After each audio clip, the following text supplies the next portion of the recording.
గంగా నది మన భారతదేశంలోనే విశిష్టమైన నది. దానికంటూ ఒక ప్రత్యేకమైన కథ ఉంది. కానీ మీరు ఎప్పుడైనా ఆలోచించారా?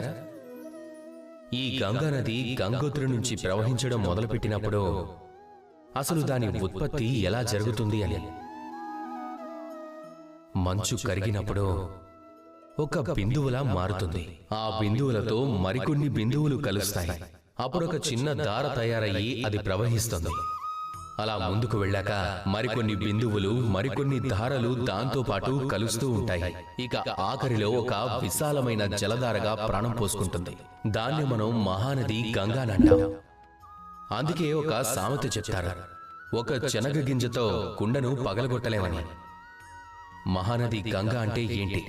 ఒక వాస్తవిక రూపంలో చూడాలి అంటే ఎన్నో ఎక్కువ బిందువుల కలయిక. అది మొదలయ్యేది ఒక్క బిందువుతోనే. ఆ ఒక్క బిందువే మిగతా వాటిని తనతో పాటు తనలో కలుపుకుంటుంది. అలా తన యాత్ర ప్రారంభించి చివరికి మహానది గంగలా రూపాంతరం చెందుతుంది. దీని నుండి మనం ఏం నేర్చుకోవచ్చు?